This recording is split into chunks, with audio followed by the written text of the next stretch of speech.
Okay, well, this is so wonderful to see in the comments. So many people from different countries all around the world.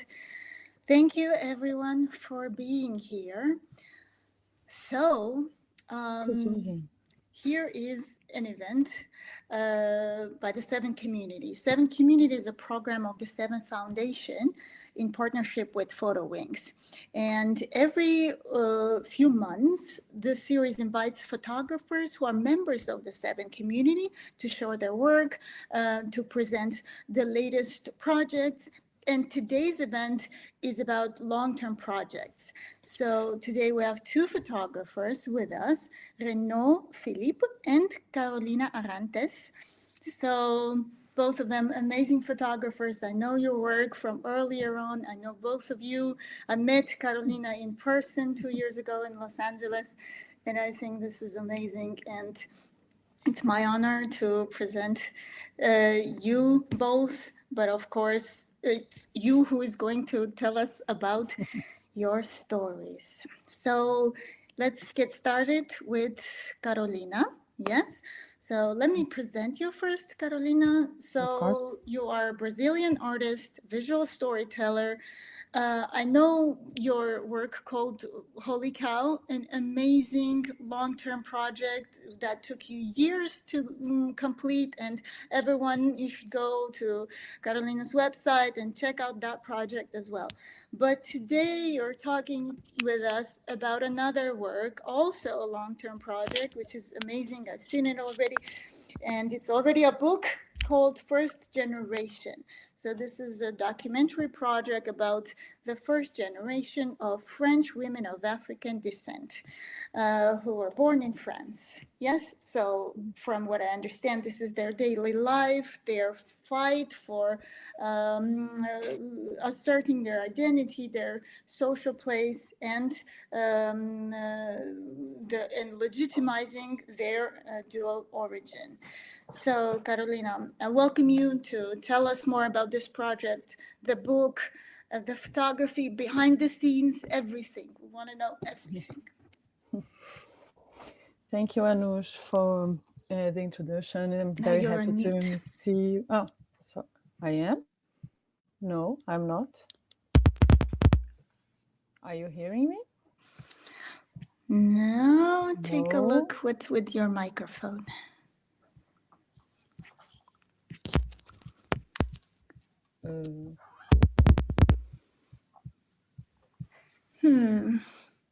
No.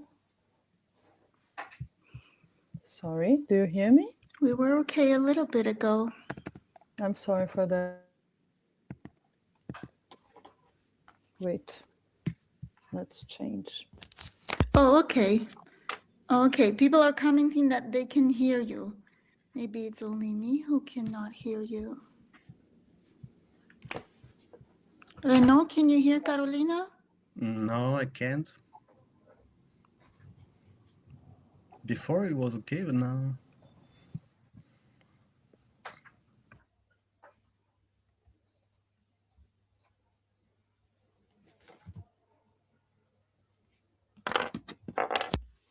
Do you hear me? Anush, now it's you that we are not able to listen to. Do you hear me? Mute. Anush. Do you hear me? Hello? Do you hear me? So you can get started, Carolina. I think that's okay. Do you hear me now? Are you hearing me?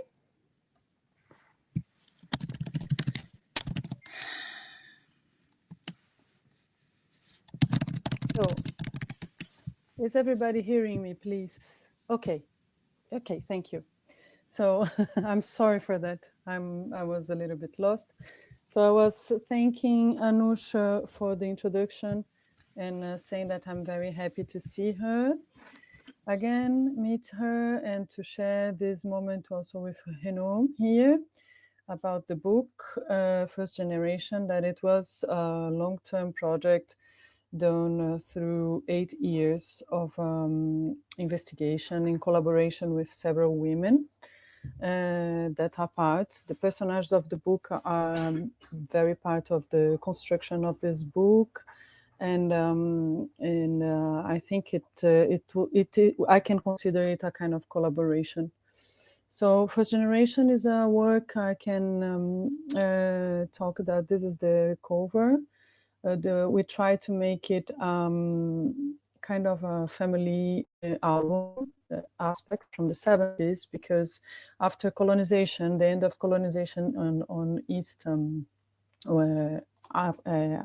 West Africa countries, the France invited a number of workers to come to work on infrastructure, and it's only 10 years after that they created a law that could bring the family.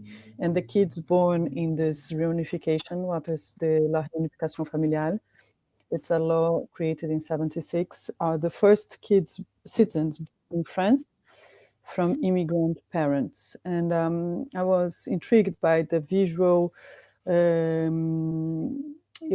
imagery we can have, and the identity we have from French women in France that are not the typical Parisian image we have, the France had spread. And working on this, seeing as a Brazilian person how mixed tea is different elsewhere in Europe, as in showing the other point of view, right, coming from the south to the north and watching what is going on the north, on the occidental countries.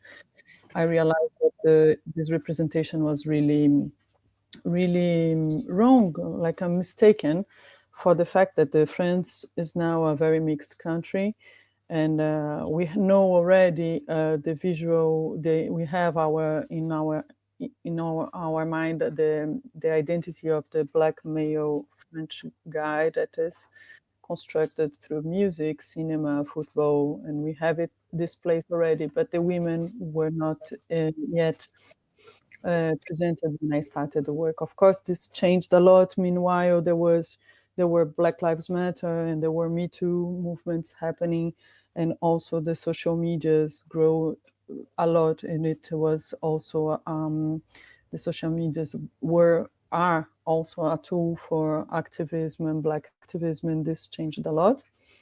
And also the work is, for the fact of being Brazilian, this is important to say, I had the special access to these women that I could not have it if it was if I was an European woman. That was said clearly by several women. So I can change to the next slide. I will show you a little bit the book. I will pass very fast because we have several pages, but I want for you to show a little bit of the design of the book, where it was really important to work with a designer. The book in France, we don't have statistics, so all the book is based on interviews. It's duolingual, it's in French and in English. We did it in a very golden paper. It's beautiful to put their voices, the women voices, in the same weight as the image, let's say like that. And as we consider that the next generation will really definitely be another generation that has a lot of a difference with the integration that women have today, we thought about putting a massive number of images to make it a really document. But this means also that we have worked not only in documentary photography, as you can see here, but we did some blocks of works based on themes like parties and house. But also we did a lot of work on archive images. And then we can see here like this, the mother of the girl of one of the family I followed in her village in Mali, and when she came back, she came to France to join her husband, and then the girls going to Mali for the first time or learning the language of the parents. And these archives are really important to show how the French ambience of living from the immigrant parents as well. So Fatoumata today, this is a very nice story to tell. Fatoumata she represents the ecological party in the town hall of Paris, and she's deciding which laws are being voted in the week. And this is her father document in the mayor town as well, when he was a street cleaner. So we can see the changes in the representation, the introduction of this new generation into the French society. And this is the only aspect of racism we talk. I decided to put it in 8 pictures, and because we were in the room of Bailly where I showed you, she was in her village in Mali before, so we are in her room here, and the neighbors called in the door, and they aggressed with a lot of violence and racist proposals. Dala, who are you seeing here, and the idea of portrait was to make really what is racism individually suffering, not necessarily as only a social issue, but also personal issue. Where what does it mean to someone that is suffering that? I think it was very important to include these 8 portraits in the middle of the book, and the identity of African colonization. So I will pass very fast for you just to fill the book as it was designed, with some double pages and some like double pages like that, and small images that were like a kind of a dual conversation. I haven't done, someone asked if I did my editing by myself. No, I didn't. There was Azu Nwagbogo, who is from Lagos Photo Festival, who edited with other editors as well. And then we ended, because this project had 8 years and this identity started being anchored in France. So we did a series of 17 portraits to show the beginning of this is Fatoumata in the town hall in her table. So we decided to make this portrait to show the anchoring of these women in the new society, like saying like the new French moment of post-immigration. Now, this is a French story. Is a post-immigration story. I tried to not go to Africa before concluding this work because I wanted to see the women as a Brazilian person, and it's been now a long time I'm in France, so I wanted to keep this foreign gaze on hers, like sharing with them as a foreigner. It was very important for me because they are French, I am the immigrant one here, and I would like to keep it that. And the book was like a process of, I don't know if you want for me to tell already about it, but this was a co-working story with several editors. We started with one editor and then I moved to Fisheye. This happened a crowdfunding for funding this story. And then Fisheye is now distributing and making all the necessary to make this book alive in some libraries, what is very not usual. It's definitely not so usual today in the book publishings. And it was a very, very important experience for me to create a book. It's my first photo book. And when I started doing this story, I was already thinking that this book was a kind of a piece of a kind of document that had to last, like a reference for the next generations. That says that these women, for those who don't know France or haven't come back and don't know this reality, women are not feeling that they belong to the French country, although they are born here, but they are not also seen as African in their parents' countries either. So there is a kind of some talks about schizophrenia feelings of not belonging or not feeling they are part of the society. They are constantly asked where they come from. and there is a lot of difficulties on bringing together in these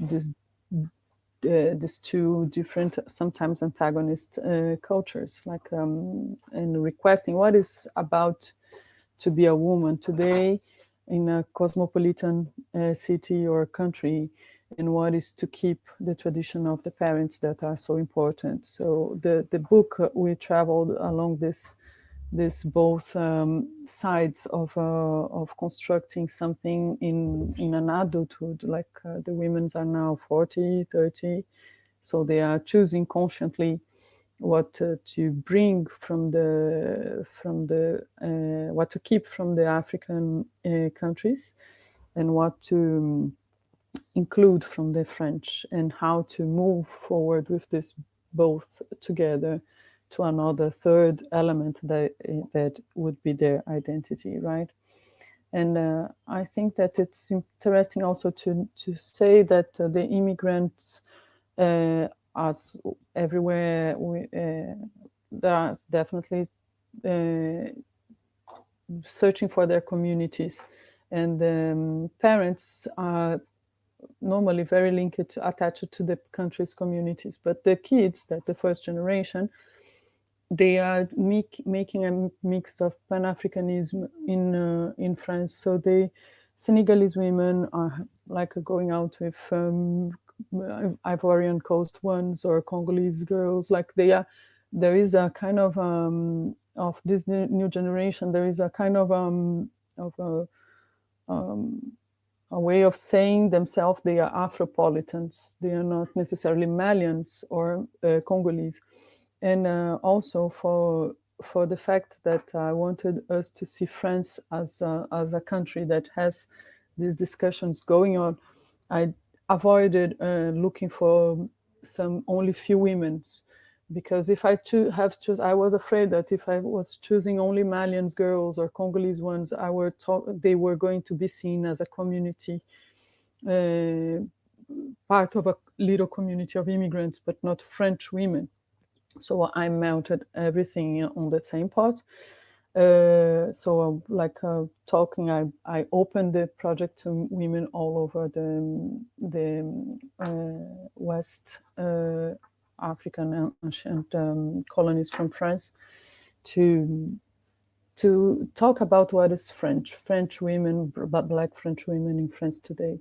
But I think it's also behind all of this is the question of identity, and of course racial issues are very important, and definitely the base of many reflections on this story.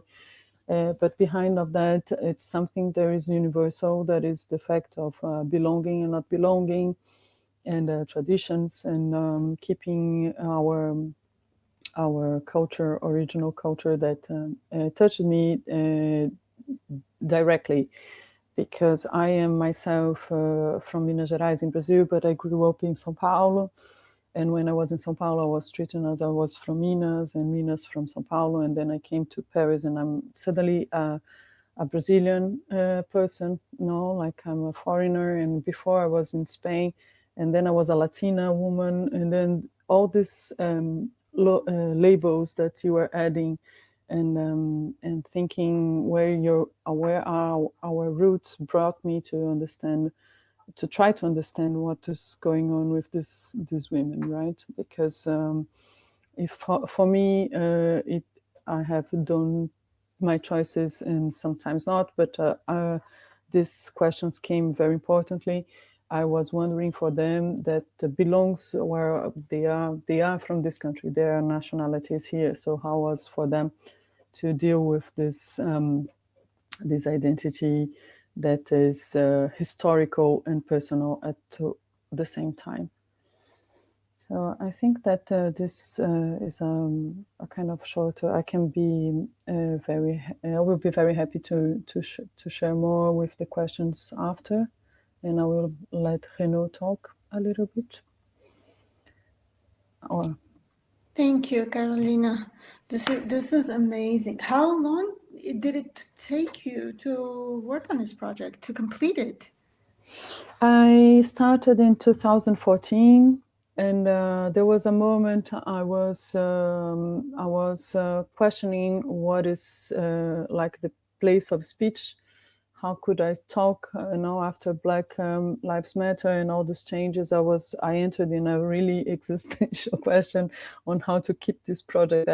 For a moment, I said, no, I won't keep doing it. It's not for me to talk about it, and I went to search for how to construct and build a work that go together with the voices and not against it, for me to do not speak alone and have not imposing my point of view.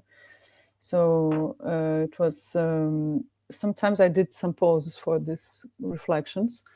And but in total, it was 80 years of following the women, and then 1 year to make the book, from the crowdfunding to the publication. This is crazy. 8 years on a project, although pretty possible, yeah, for us. And yes, everyone is welcome to add your questions, and at the end of both presentations, we'll get to the questions and we'll definitely look at them and answer. Okay, and you have beautiful portraits too, Carolina. You must be in touch with the women, aren't you? Yes, Since definitely. you've worked with them for so many years. Definitely, many friends. I saw them marrying, having kids, grandmother dying, like losing families. Like it was, and then together in their daily lives. Some of them very close to my heart, and friends, other in touch, and we have a WhatsApp community, and it's super nice to keep this friendship, because I also learned a lot about Brazilian African story through these women. So it was also a connection for me with my Brazilian identity. Right. And do you feel that now with the book, is your project complete, or do you feel that you still have to photograph if something's happening in their lives that's important? Do you go and photograph, or do you feel, okay, I'm done with this and you need to move forward to the next project because you can't photograph forever? Yeah, I think this is really definitely ended. I think the project is what the intention of doing the transition is done. What I think it's important for me now is to bring this into exhibitions, because I think that this work, in the moment we are living today, it's not a work only destined to be spread with Afro-European people or diasporic people, but also with other people that wants to understand what is immigration, post-immigration, what is Europe happening in Europe today. And I think that this could bring some relevance on the discussion of taking out the fear of immigration, because this is a very positive post-immigration stories. These women are totally independent, and they are making their space very beautifully despite all the difficulties. And they are contributing to this country in a very nice way of constructing it together. They are fighting for the presence of the parents in the history. This is the most difficult, but it is definitely a story that brings a positive way of post-immigration. I trust it. Yes, I think it would be great with exhibitions or festivals happening, right? Yeah. Are you applying for the World Press Photo? The deadline is sometime, I think, very soon. This would be No, I'm not, because I don't have images from 25. The book was published in the beginning of end of 22, beginning of 23.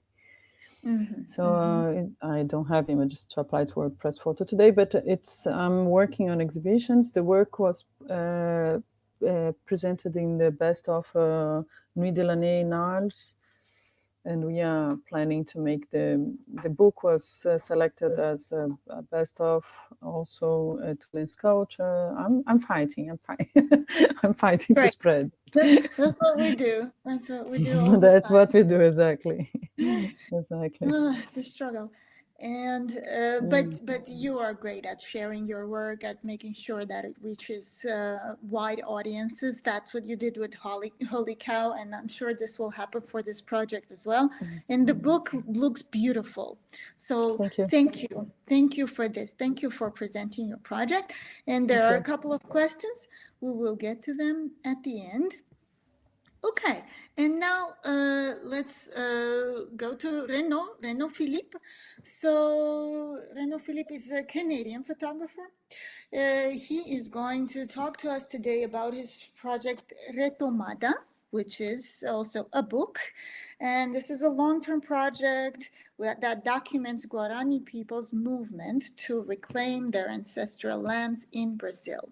And this is something that is not easy to document, I'm sure, and these struggles continue. So I'm very curious how you've been working on this story. Your visual aesthetic is very different from that of Carolina. You are working in black and white photography, and so I'm glad that we have this contrast today of two very different photographers, but both really dedicated to the stories that you believe in telling, sharing, documenting. So I'm glad you're here, and please, you are welcome to share your story with us. We're very curious, Renaud. Thank you, Anush. All right, so at first, Carolina, it was super interesting to listen, and I came to think, like, I think we had a screening together back in the days in Perpignan when you talked about Holika. Okay, anyway, I would like just to start by saying thank you to VII Foundation, of course, and PhotoWings to make this encounter possible. Okay, so where to start? Maybe at the beginning of this project. So it's very important for me to say, like, it's a project I'm working on this with my wife. She's actually Brazilian. She's coming from the region where this is happening. She's a visual anthropologist. So we do project together in Brazil since a few years now. Like we worked a lot with the Venezuelan people north of the country. We worked a lot during the COVID also, and she always shared with me the story of the Guarani, where she herself, she did her a master in anthropology with one community of Guarani people. And every time she was talking about it, like we both were, I don't know, there was no question. We had to go and see and meet the people she knew already. So we went, and this community, it's RETOMADA. So RETOMADA, what it means, it's the sorry for my English. It's RETOMADA da Terra, which is the name of the movement, means taking back the land. So we are in Mato Grosso do Sul and Paraná, two Brazilian states southwest of the country, where there have been a massive immigration, mostly from Germany and Italy during the dictatorship in Brazil. And the settlers came to develop the part of the country that was mainly forest back in the days, with some exception. And the result was 90% of the Atlantic forest have been totally destroyed after that for agribusiness. So now when you're traveling in those regions, the only thing you see for like thousands of kilometers, day and night, it's flat land. Everything have been destroyed. There's barely no trees except eucalyptus that is used like for anyway, that is part of the business. So but this land is part of the traditional Guarani land, and during all this history they have been living on that land. And it's one of the biggest indigenous group in Latin America, and it's a very strong one. They were able, despite hundreds of years of aggression against their culture, their land, they were able to keep their language alive. They're kind of super well organized, well represented. But in Brazil, they have been placed, like many places in the world, like what I see a lot here in Canada, like they have been placed in a reservation.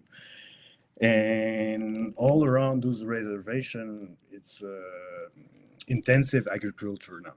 So maybe like 30 years ago, this movement started, and some people, a lot of group lead by women, started to take sometime a little piece of the land, sometime to try to get back the control of much bigger place.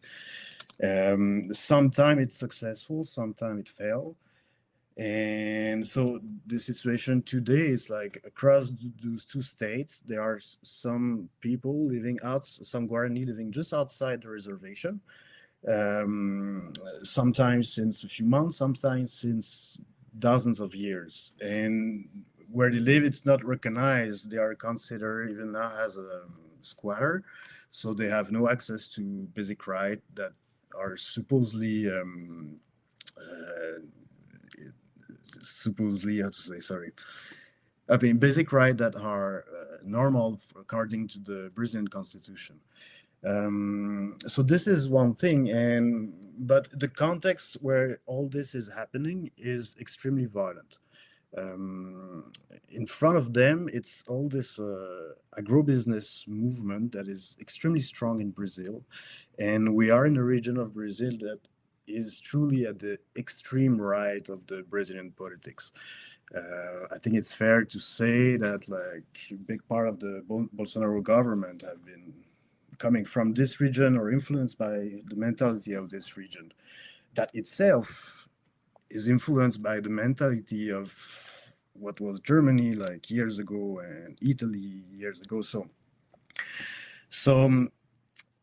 there is, like, since we work on that project since 4 years, and still now we are receiving each week message from Guarani telling us this person have been killed, suicide. We heard about like collective rape. There is not a single week with some crazy story that we listen, and the thing is like nobody talks about it. So let's come back 4 years ago, like when we start this project. It was that, like, there's a crisis, there's a situation that I feel very also, I know this kind of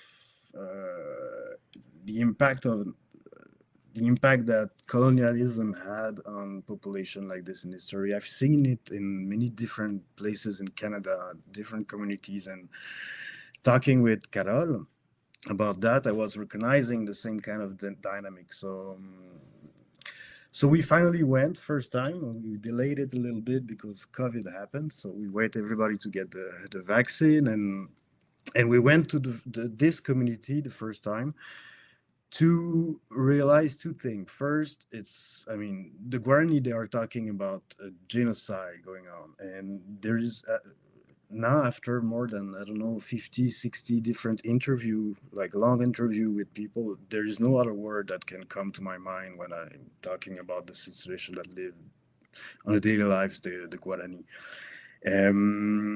So this is something that was very strong. This had to be denounced. The context of the media in the region, every time they talk about the Guarani, they talk about illegal, they talk about land occupation or land invasion. So there's always a big, the extreme right prism to watch the reality. But the other thing that happened is like this was a retomada, so a land that had been taken back, a land that everything had been destroyed, and when the Guarani came back, the forest also came back. So this really struck me very hard. Like really, everywhere the Guarani are going back, are taking back a little piece of the land, the nature is coming back.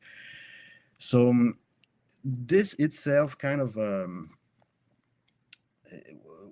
was the foundation of the project. This made this project become a long-term project because like from a situation that was very local, like that had to be denounced, that I felt I had to document it because we had a contact, because we were aware about what was happening. But it was, you know, it was concerning mainly, but this thing that everywhere they go, nature is coming back.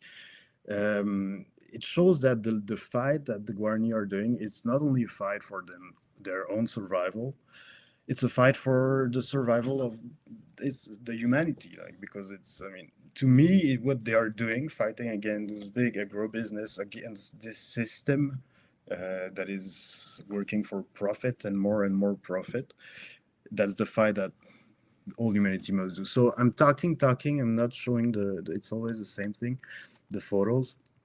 So okay, I tried to explain as the best way I could, like the general context.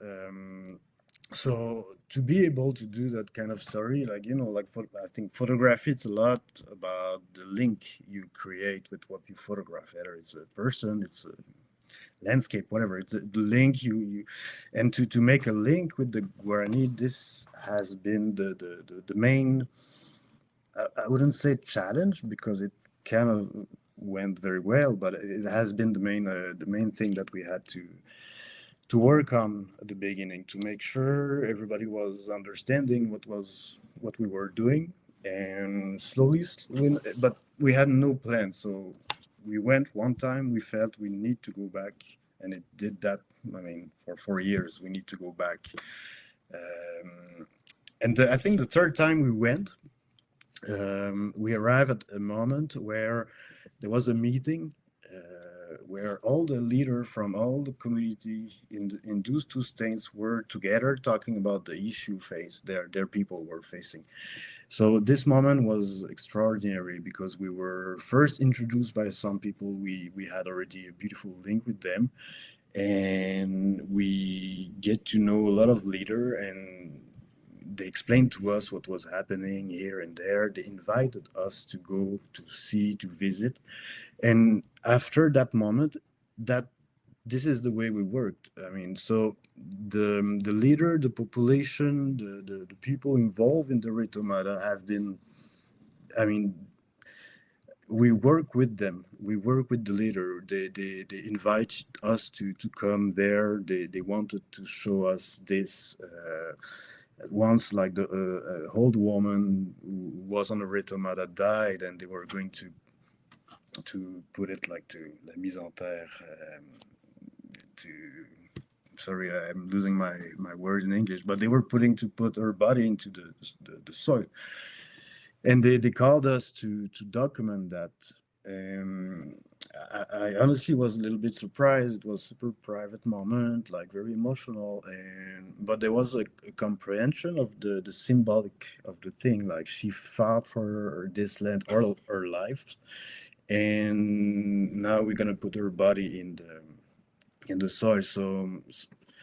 So it became very organic. So okay, and then there was you know, doing all this, it became the main thing for a long time.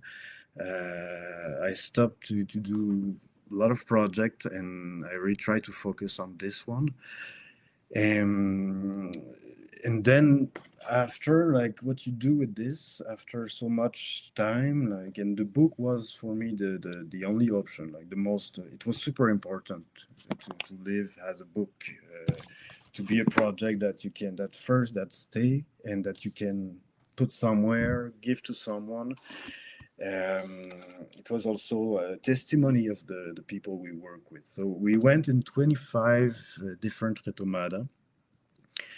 And now Carol, she's in Brazil, giving the book to some of the leaders we met already. So there's this idea to give back a little bit too. And there have been exhibitions here and there, and now I feel my work is to talk about it, like you were saying the same, Karina, like to fight, like to make this happen, to share their voices. And the book is the best tool ever that can exist. So let's dive into it a little bit. We are talking about long-term project.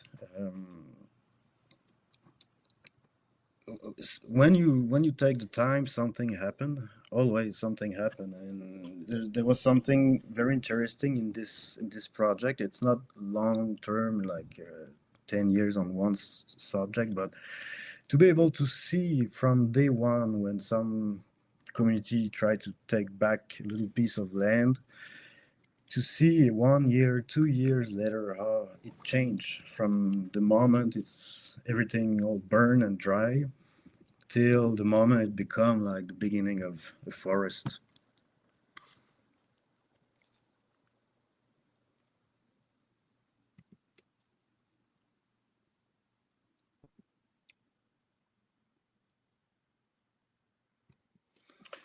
So the book, there will be a lot of things to say about the book too, but it has been a process itself.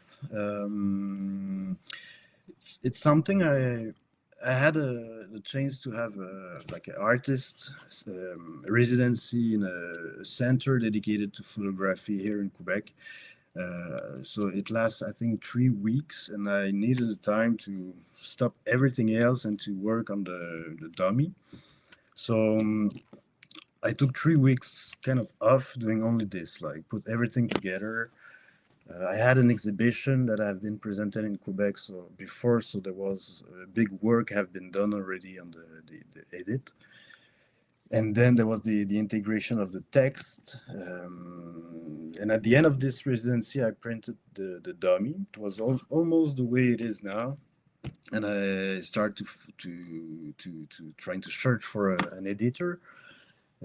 Found one wonderful in France, Four Eyes edition, and everything have been very organic with them too. Like we did a crowdfunding to finance it, not to reproduce the same thing that happened when I did my very first book, that I did bankruptcy a few months later, because I really wanted to have the book ready, and so, but it's expensive, but you find ways to make it happen. So, and after, so the book have been published in last July. So now we are still in the beginning of the process to send it here and there, bring it to Brazil, give it to the communities with who we worked.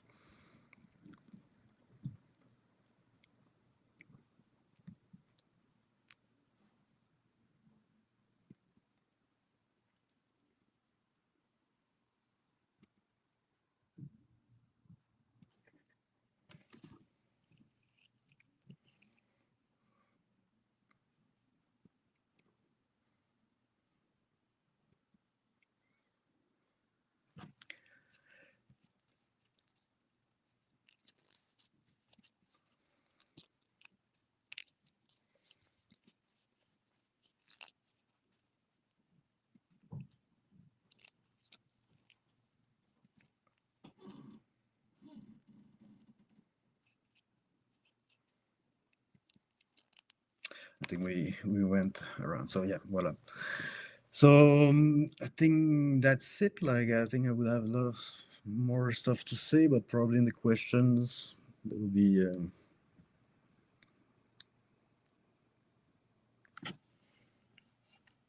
Okay, well, thank you so much.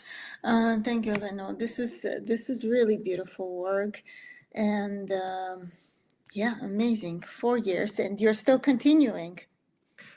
It's not over.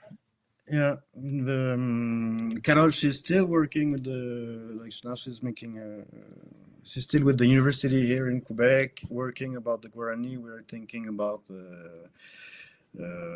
long form documentary movie also about one specific aspect on the fight. We'll go back. We'll be there to talk about it too.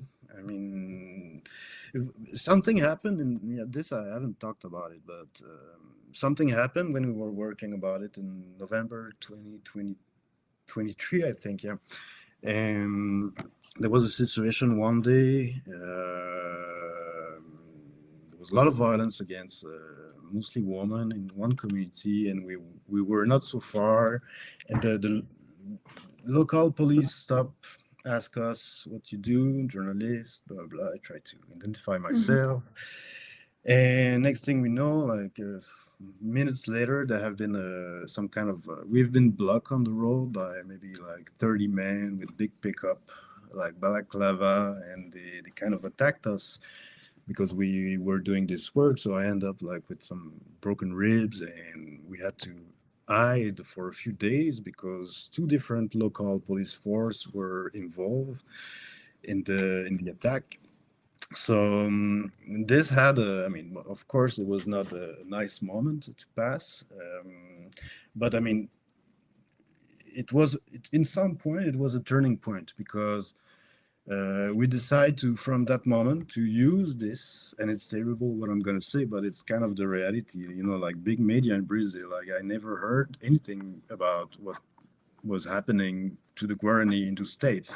But what happened sometime, like we heard about places where they have been raided by police, like helicopter, killing people like from the helicopter, kids, and so it's story documented, everything. Never in mainstream media you listen about it, but that time, like there's a white North American guy that had been like beaten up by the farmers in Mato Grosso do Sul, so the media were getting interested by the story. So Carol and I, we decide to use this opportunity, like this mediatic attention to share about the Guarani. So from that moment, we did a lot of interview. Um, in a lot of different newspaper in Brazil, TV, etc., etc. And this work have been used to denounce the situation in the annual report about violence against indigenous people in Brazil. So, you know, it became a little bit politics. So, you know, a few things happen, like about accountability, about so this is our work now to spread it. Yeah. Okay, okay, understood. Well, thank you. This is beautiful work and beautiful photography. It's interesting how when maybe you can go back to some of your photos. It's interesting how you know such a you know such a difficult project about this difficult struggle can at the same time you can combine this um, with project with photography that is also so artistic, and that's amazing actually, and that's the purpose of photography as well, through powerful images to invite the attention of viewers into deeper issues, deeper you know challenges that you're trying actually to share. So I think you did great by But that. What was thank your you. logic here with this aesthetic? Why were you photographing like this? You know. Why? I don't know. But what I can say, like, when I started this project, I mean, I'm working with newspapers since quite a long time, and I was collaborating with one since 13 years, I think. They had, like, for the last 5 years, they received some kind of grant from a private donor to do international journalism. So because I was traveling a lot for photography and stuff, I started to do for them like quite a lot, like being like receiving a phone call, like, can you go to Lebanon tomorrow? This happened. Okay, for sure. Can you go to Afghanistan? Can you? So I started to do like how you say like parachute journalism, and as much as I was like extremely happy to, you know, it's a privilege to. I mean, it's a dream when you start photography, when you want to do documentary, when you like 20 years ago when I was watching those photographers, like working for media. But the thing is, I was mostly frustrated each time I was coming back home. Um, I was frustrated because thing goes fast. And when you work for a newspaper that is a daily newspaper that doesn't have a tradition about, you know, long form journalism, I was feeling that I was even almost lying to the people. So kind of to the people I was photographing, you know, because it goes in the newspaper in Quebec, and then next day it doesn't exist anymore. And to the people who were getting the information, because what can you really say when you're 24 hours in a situation you've never been before in, and you need to share about it? Like so when you decide to take times, at some point, like this got imposed by itself. You know, the style, there's something, I don't know. I chose the black and white because I love to work in black and white, because it was a way to make to take a break a little bit from a newspaper production. And at some point, you don't want to show something. You don't want to show like what's happening. You want to make the people feel they are walking with them. So Yeah, yeah. Thank you for also telling us some of your background, some of your past work.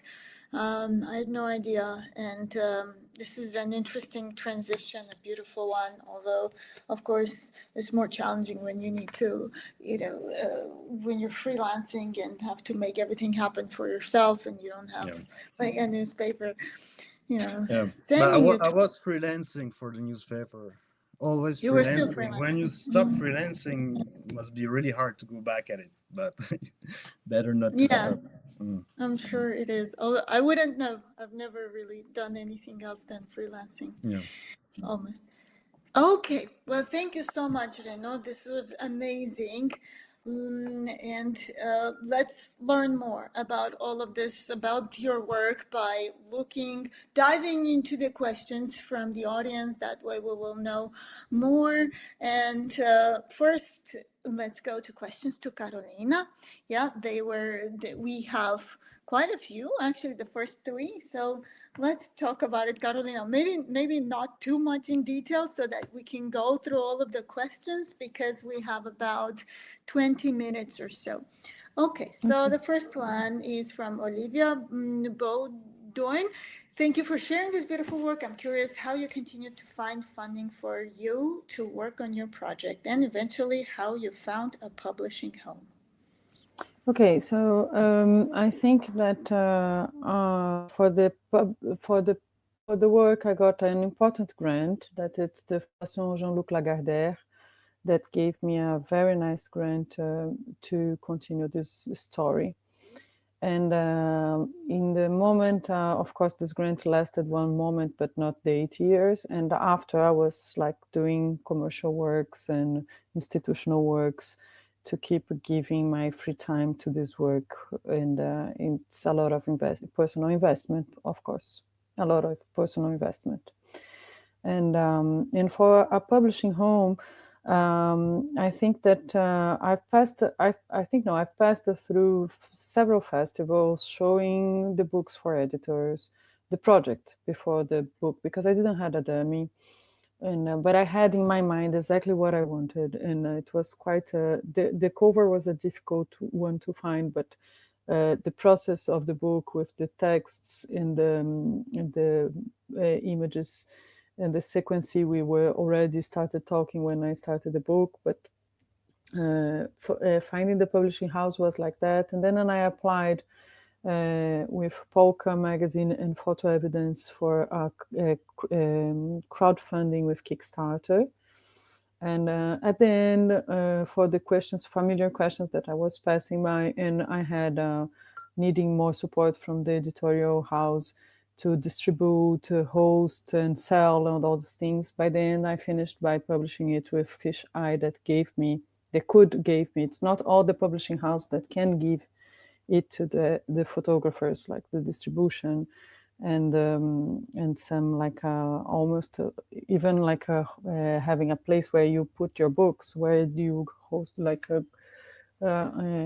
get it into like 200 unities, 500 unities in your small apartment in Paris. It's very hard. So it's also these questions that are very practical. And then I finished by doing it with Fish Eye that offered me the opportunity to have this, and it was an excellent opportunity, definitely, in this difficult world of publishing. But after this experience, I think that self-publishing is super cool as well. It's really possible. It's really, really possible. And it can be a very interesting way of constructing your book. Like if you find your crew to work with, you know. Yeah, thanks so much. And I agree with you on self-publishing. That's what I did with my book. Working directly with an editor, designer, and publisher, printing house. Yeah, it was pretty good actually. Yeah, I But then think the it is. distribution, it's a big deal. So it's great that you have a distributor, and that's one of the huge advantages of working with a publishing house, because they distribute it for you. Otherwise, you need to send it yourself to bookstores and Yes. festivals, and Festivals. it's pretty, Yeah. but at the same time, you get the profit to speak more. Yeah, you can slow down and make it yourself, right? It can be slower because you have to send it by post office yourself and all those things. But why not? I think it's really valuable as well. Yeah. Okay. Next question from Grace Yoon. Thank you for sharing your work. Any suggestions on finding a mentor to work with on long-term projects? I think that I'm sharing your work with photographers that you admire, like looking for photographers you admire, making workshops. I had a mentoring with when I was starting photography, and it was a meeting I had in a workshop. And through the workshop, I sometimes I proposed with people to exchange, or the mentor in this case was an invitation, but you can have it by proposing, asking. Don't be afraid of ask. It's super important to ask. I'm just like, I'm having a young photographer that contact me like a lot, like here in Quebec. It's a small community, and I never say no. Like, I'm always happy to have a coffee, look at the project. Some of them I met like once, some of them I still have connection, and I still have news about what they're doing. So I mean, and even like this book, like I had my own mentor. Like I did a workshop also, like the foundry workshop that also with VII and PhotoWings with Stefano De Luigi during that time. And you know, this was big help also. Like, you need people around you to, you know, to give you another perspective, you need people around you. And so, I mean, write to the person you admire, you like the work, and just try. If you don't have any answer, okay, next step, but try. Many are answering, and find someone that believes in your work, right? Because also from the editor as the mentor, it's really important to find someone that trusts your work as you,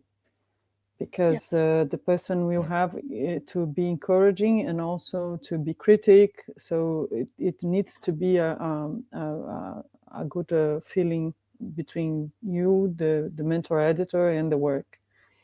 It's really important that. Right. I think you could both be great mentors for long-term projects, both of you. I would love to. Okay, so next question from Haley Sadler.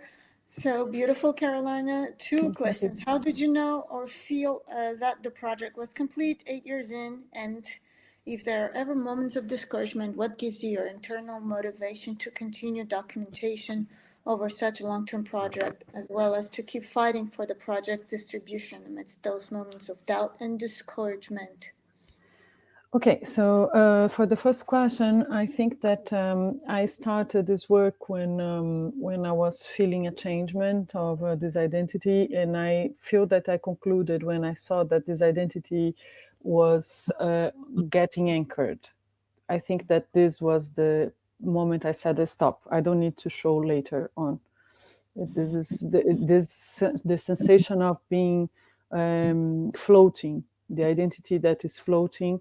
Is keeping, and then suddenly it is grounding, and then when it's grounding, it was the end of the project. Then that's how I felt, And for the discouragements and internal motivation, there are some things that are important. One is the commitment you have with the personages. I never left France because I needed to. These women gave me a lot of credit, and they believed in this work with me. So I had the commitment with them, and this was really important for me. Also because I trust long-term stories, and I think that even when you do a deeper work, you can contrast on the short, very fast news we are fighting today, and then we have a historical place. You find yourself in a historical place, and this was for me also something that kept me working. And for the discouragement, it will come, and now when it comes, I breathe. But it will always come. It is something that I think it's part of creativity. It's part of telling stories, and it's part of struggling with something that is under control, but not totally.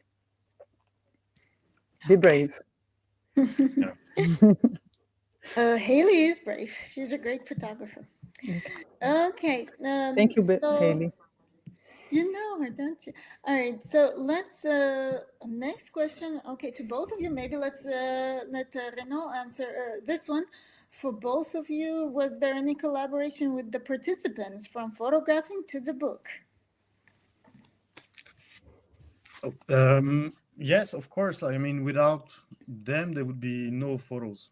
It's simple as that.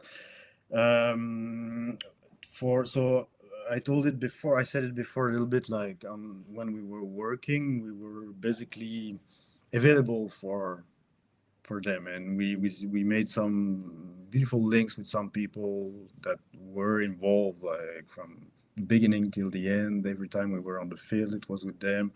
We hired some of them for some parts, and after there was all the text, the recording we had. Like Carol did a big work of translating first, summarize, and reorganizing, and we work with some of them, like to see like the text, but not for the part of the construction of the book itself. No, this have been like kind of a little bit solitary work, like doing this part. For me, the collaboration was since the beginning. The girls took me by the hand and guided me. So I feel this book is a collaboration project. And in the book, for the archive imagery, we sat together and we decided the images, and they showed me the images they wanted to that represented them in their childhood and the family. So there was a lot of collaboration in the archive imagery, of course, showing them the images that I could show. Some of them are Muslim. They had to see the images and decide what would be representative for them. And today, when I do speeches or talks or about it in general, now we are talking about books, so it's my own domain. But when we are talking about this situation, the documentary story, I try to invite one of them to talk about how it's for them to be a French woman from African identity today. So they talk about themselves, and I talk about the documentary process.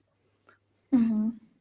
Yeah, I would like to add just this is important also, like to, it's not the book exists, like, but it's not just this is their story, this is their story. Like we need to still they are still involved in sharing about the story. So this is something we did in Brazil when it had been published in this report. Some leaders have been invited to Brasilia to talk about their situation, their life. And when we did an exhibition in Quebec, we invited one Guarani leader she's very famous, traveling the world, talking about like the situation of the Guarani. But sadly, there have been a problem just before the flight, and she couldn't make it. But this we were super happy to have her here. So maybe another time. Those are wonderful examples of collaboration, and I mean, no wonder when you work for so many years, that's what happens. They become friends. They become part of your life. Yes, Okay. definitely. Yeah, let's okay. A question from Monish Upadhyay. Do you guys feel that the form of the projects kept evolving through the photographic process? Was there a predetermined idea how it would translate to pages as you guys started to work on your subsequent books? Yeah. So maybe Renaud, would you like to start? No, but what comes to my mind, I remember very well a moment when I was like, I don't know what to do, what else to do, because of course I can continue to document what's happening like for years, but I was kind of blocked, and it's at this moment I did this workshop with Stefano De Luigi, and it kind of unblocked a lot of stuff. So yes, there have been an evolution at some point. I think it's hard to say how, but and I'm almost sure, it's we always are evolving. Like if I was doing this book today, like there would be some change, there would be some. So I think it's important to let ourselves ready to evolve, like not to arrive into it with too much knowing already how it's going to look like, or so we need to be influenced by what we see, like the encounter we have. And even for me, I was very traditional in this project. There's no, it's very one photo, by page. There is no, I wanted to use photography like as a medium, very, very pure to talk about this story. Like, I don't know if I'm explaining it right. Voila, I think I'm losing voila. So, Okay. No, you did answer the question. okay, good. Yeah. You did. What about you, Carolina? Well, my project evolved completely by the end. Like the portraits were not thought in the beginning. The archives came. There was a lot of surprises that came together, and I was evolving together, and it was. But I think I really do suggest not to be fixed on an idea, because it's important to be open and flexible, to let things new in. And to not unexpected things to happen, but kept like a kind of a brainstorming words, like create a cloud of what do you feel, and then come back to this cloud always to abstract feelings that you can add or subtract by then, like, and then you go constructing it in a sense of having a reference from your beginning. This it was very helpful for me. Okay, thank you, Carolina. Okay, and we have one last question, I guess, for Renaud, but misspelled, but that's okay. From Dominique Campbell. How did you found the smaller, probably pace of making a long-term reportage compared to covering a news story instead? Did you have to change something in the approach in photographing? Well, but the main thing I'm doing is that it's long-term project. So, but to make this happen, like we didn't talk much about how financing this project, but I'm working for different newspaper here and there. So yeah, it's different. It's very different. I mean, you. So, I mean, there's something when you're on the field, there's something that is still the same. You just follow your instinct. You just like move with the event, the moment, the vibe. But then when you work for a news story, like you go back home, edit, you send, and there's a lack of there's a moment that there's a lack how to say, it's very important, this moment of doubt, this moment of like having the feeling like you're not in the right track, what you're gonna do next, like you need to push a little bit more. And so of course, like and you're as much as I love to do news story, because you're there, you assist to something that is significant, and you have your own part about sharing it. But when you take the time, something very different happen. Like, and you at the end of the day, what you're showing, it's not mostly what you saw; it's mostly what you felt. So when you're doing news story, you don't have most of the time like the distance you need to to do this kind of work. Thank you. Thank you. And do we have a little time? Maybe we do have a couple of minutes. Here's one last question maybe we can look at from Desiree Duarte Vera. Guys, did you show the images to them, to the people you were photographing while the time of your project was running? I was like, sometimes I was giving them images, like daily life images that I was not necessarily using in my project, or maybe photographing them in the moment. Like I was giving it to them, and sometimes I got too late on doing it. That it's nice to share. It's important to share for them to feel that that you are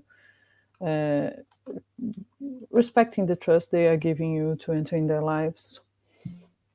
It's an exchange in a way. I really think it helped me a lot to give it back to them. Yeah. Thank you. So more or less the same answer. Like most of the time, going back there, we were bringing some photos, and when we were meeting the people, your husband, or so. And yeah, of course, people love it, and so it's always good for ourselves to do. Give a photo and make someone happy. Like it's Right. I think that it's something that is interesting to say is that do the book to complete a work. Do not think about the book first as like, of course, having a book is fantastic, and it's super nice to have it on physical way. It's like, wow, it's magic. But the book has to have content. It has to take in like the breath of time, and you can come back. It's like if you were reading a story. So dedicate to the story, and the book will come.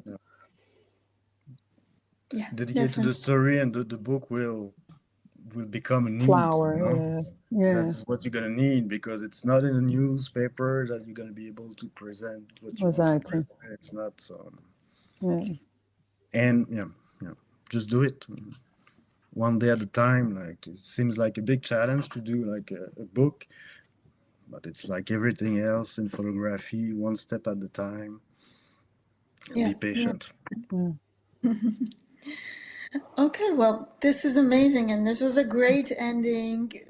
Wonderful, encouraging words from both of you, Carolina and Renaud. Thank you so much for sharing your work today. Thank you, Anush.